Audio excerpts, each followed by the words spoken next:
효과 빠른 부동산 핫 뉴스. 부동산을 사랑하는 시청자 여러분 안녕하십니까? 부동산 핫 뉴스 시간입니다. 12월 둘째 주의 첫 번째 소식부터 만나보시죠. 서울에서 입주한 지 30년을 초과한 노후 아파트 가격이 입주 5년 이하 신축 아파트에 처음으로 추월당했습니다. 9일 직방이 노후 아파트와 신축 아파트의 거래 가격을 비교한 결과 2019년 전국에서 노후 아파트가 신규 아파트에 비해 3.3제곱미터당 매매 거래 가격이 1.10배 높게 거래됐습니다. 2018년 1.06배에 비해 노후 아파트와 신규 아파트의 거래 가격 차이는 더 커졌습니다. 그런데 서울이 2019년 처음으로 신규 아파트가 노후 아파트에 비해 높은 가격의 거래가 이루어졌습니다. 3.3제곱미터당 신규 아파트 대비 노후 아파트의 매매 거래 가격은 2019년 서울 0.92배로 조사됐습니다. 강남 3구는 2019년 1.01배까지 격차가 줄어들었습니다. 2015년에서 2018년 1.23배에서 1.26배를 유지한 것과 달리 빠르게 노후 아파트와 신규 아파트의 가격 격차가 줄어들었습니다.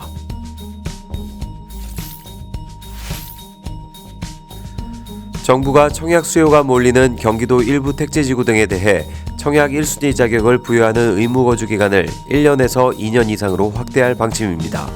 9일 주택업계 등에 따르면 국토교통부와 경기도는 최근 과천 등 일부 지역에서 1순위 청약 자격을 얻기 위해 전세 수요가 높아져 시장이 과열되고 있다는 지적이 제기됨에 따라 일부 대형 택지개발지구 등에 대해서 1순위 의무거주 기간을 늘리는 방안을 검토 중인 것으로 나타났습니다. 경기도에서 아파트 청약 1순위 자격을 받으려면 해당 지역에서 1년 이상 거주해야 하는데 이 조건을 충족하기 위해 전셋집을 찾는 수요가 늘어나고 있기 때문입니다. 청약제도에서 의무거주 기간 등 설정 권한은 일반 시군구에 있으나 66만 제곱미터 이상 대규모 택지지구 등에 대해서는 시도의 권한이 있습니다.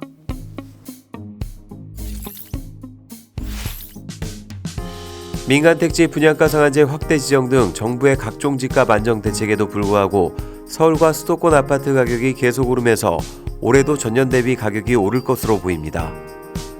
이달 말까지 상승세가 이어져 12월 매매 가격 지수가 100을 넘기면 6년 연속 상승하는 것입니다. 8일 KB국민은행이 매월 발표하는 월간 주택가격 동향에 따르면 지난달 서울 아파트 매매 가격 지수는 101.8로 지난해 말 대비 1.82% 올랐습니다. 아파트 매매 가격 지수는 2019년 1월 가격을 100으로 놓고 가격 변동 추이를 보여주는 지표입니다. 지난달 기준 수도권 아파트 가격도 지난달 말보다 0.31% 올랐습니다.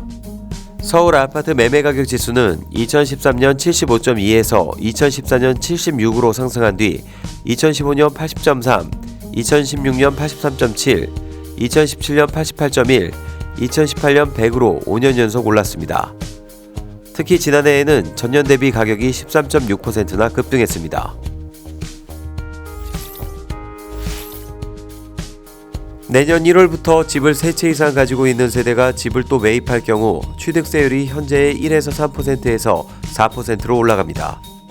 8일 행정안전부에 따르면 4주택 이상을 취득하는 세대의 경우 현재 주택유상거래 취득세율 1에서 3% 대신 일반 부동산 취득세율 4%를 적용하는 내용의 지방세법 시행령 일부 개정령안을 최근 입법 예고했습니다. 현재 주택유상거래 취득세율은 2013년 서민주거 안정을 목적으로 도입된 감면특례에 의해 부동산 취득세 기본세율보다 낮은 1에서 3%가 적용되고 있습니다. 6억 원 이하 주택은 1%, 6억 원 초과 9억 원 이하는 2%, 9억 원 초과는 3%입니다. 통계청에 따르면 지난해 기준 전국의 주택 소유자 1,401만여 명 가운데 집을 한 채 가지고 있는 소유자는 1,181만여 명이며 두 채 이상 소유자는 172만여 명, 세 채 이상 소유자는 47만여 명으로 집계됐습니다. 주택연금 가입 연령이 내년 1분기부터 60세에서 55세로 낮아집니다.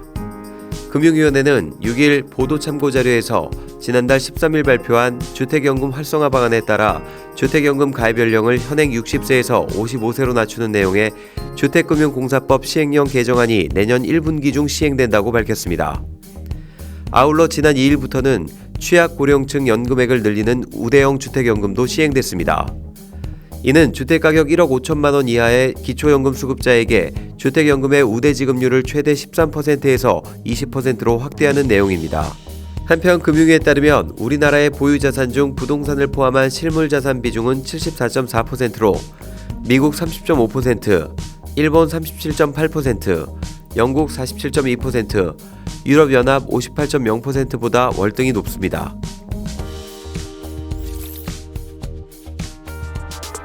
복잡한 부동산 한 뉴스와 함께라면 어렵지 않습니다.